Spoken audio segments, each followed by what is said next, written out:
Our top story at 6, 2 Americans are dead and 2 others are rescued after they were kidnapped in Mexico. Tonight, the investigation is just beginning. Within the last hour, the U.S. Attorney General promised to be relentless in getting justice, saying, quote, "We will do everything in our power to identify, find, and hold accountable the individuals responsible for this attack on American citizens," end quote.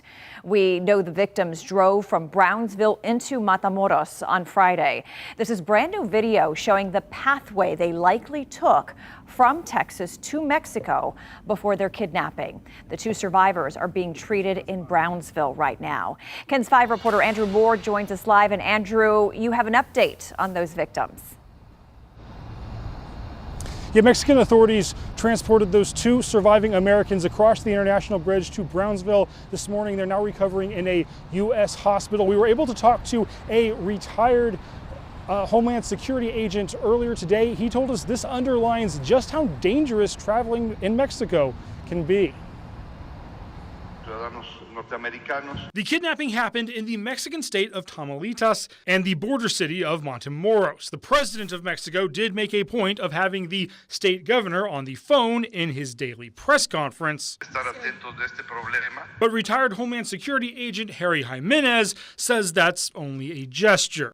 There's no capacity by the Mexican government to secure these areas, nor the will. Because the reality is, this area, highlighted in red, has a U.S. Level 4 travel restriction from the state. Jimenez says that's the same level of danger as war zones in other countries. War zones like Yemen, Somalia.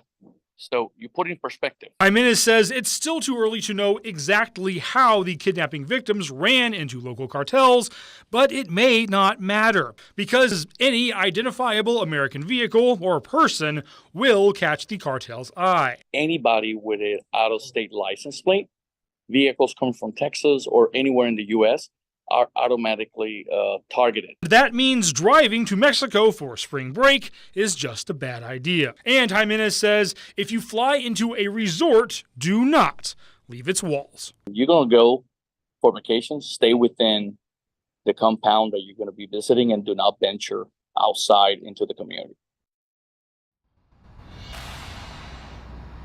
And unfortunately, even those large resorts in Mexico have now become less safe. Jimenez said today that they used to be either ignored by the cartels or were used only for white-collar crime, but now Americans can be targeted there as well. Live in San Antonio, Andrew Moore, KENS 5.